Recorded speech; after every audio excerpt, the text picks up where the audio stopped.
오늘은 베드로후서 1장 10절과 11절 말씀을 함께 나눠보겠습니다.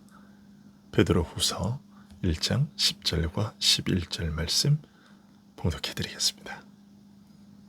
그러므로 형제들아, 더욱 힘써 너희 부르심과 택하심을 굳게 하라. 너희가 이것을 행한즉 언제든지 실족하지 아니하리라. 이같이 하면 우리 주 곧 구주 예수 그리스도의 영원한 나라에 들어감을 넉넉히 너희에게 주시리라. 아멘. 오늘 본문 앞에서 사도는 하나님과 그리스도의 의로서 보배로운 믿음을 함께 공유하게 하시고, 이와 같이 믿는 자에게 생명과 경건에 속한 모든 것을 선물로 허락하시되, 영광과 탁월하심으로 자신들을 부르신 자를 알므로써 신적 성품에 참여하게 하려 하신 은혜로운 뜻을 따라 하나님의 고귀한 형상, 곧 그의 탁월하신 성품을 닮아가는 일의 중요성에 대해 말했습니다. 이것이 있고 없고에 따라 초래되는 중대한 차이에 대해 말했는데요. 이어서 오늘 본문에서는 더욱 힘써 너희 부르심과 택하심을 굳게 하라고 권하고 있습니다. 글의 흐름으로 미루어 죄인으로 하여금 죄를 따라 살던 옛 삶에서 벗어나 하나님의 성품을 담는 일이 부르심과 택하심을 굳게 하는 것과 밀접한 관계가 있음을 암시하는 내용으로 볼 수 있겠습니다. 하지만 한편으로 생각하면 이런 내용은 서로 모순된 것을 동시에 말하는 것처럼 보입니다. 부르심과 택하심은 하나님께서 오직 그의 기뻐하시는 뜻에 따라서 행하시는 일이고, 그가 정하신 때가 되어 부르시는 것인 만큼 사람의 뜻이나 노력이 개입될 여지가 전혀 없습니다. 그럼에도 열심을 다하여 믿음의 덕을 더하며 덕의 지식을, 지식의 절제를, 절제의 인내를, 인내의 형제 우애를, 형제 우애의 사랑을 더하는 일이 우리를 부르신 일과 우리를 택하신 일을 견고히 하는 것으로 말하고 있어서 우리의 필사적 노력이 하나님의 선택과 부르심을 견고하게 하는 것처럼 보이게 하고 있습니다. 그것 때문에 우리가 혼란스러운 것이죠. 물론 우리의 노력이 하나님의 선택과 부르심을 견고하게 하는 일은 결코 있을 수 없습니다.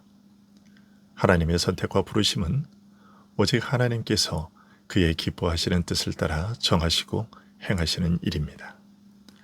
따라서 형제들아, 더욱 힘써 너희 부르심과 택하심을 굳게 하라는 권면은 우리의 열심과 노력이 하나님의 선택과 부르심을 변경하거나 영향을 줄 수 있다는 그런 뜻이 아니라 어떤 다른 의도를 가지고 권하는 말씀임을 짐작할 수 있습니다.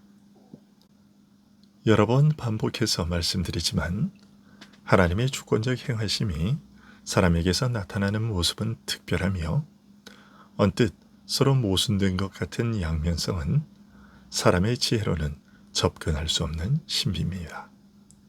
쉽게 말하자면 하나님께서는 그의 절대적인 주권을 따라 사람을 대하시지만, 하나님의 주권이 인격적인 존재인 사람의 자유와 선택을 부정하거나 무시하거나 배제하지 않는다는 것입니다.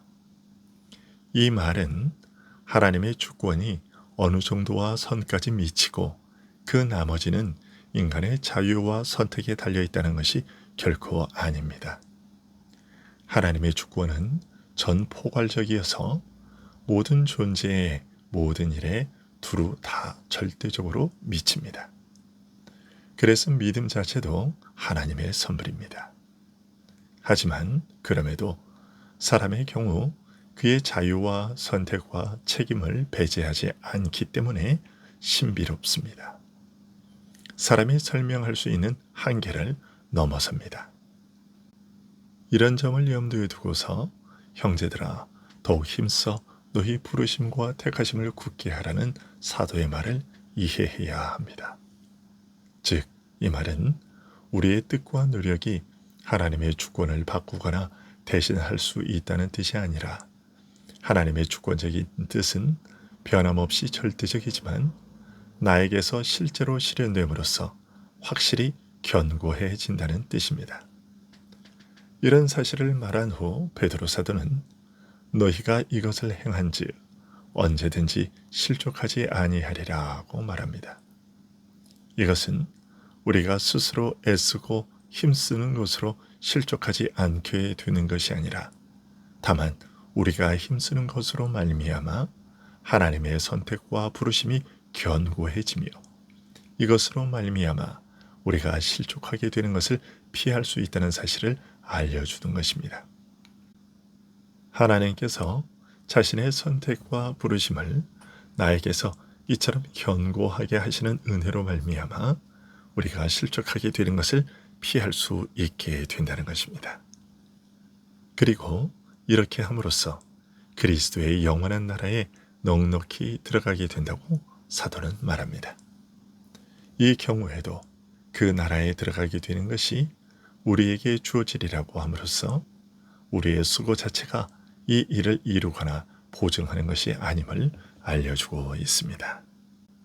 오늘도 이처럼 우리가 한 것이 없음에도 우리를 영원한 그리스도의 나라에 들어가게 하시는 하나님의 은혜에 감사하며 찬송하는 삶을 살 수 있게 되기를 소원합니다. 기도하겠습니다.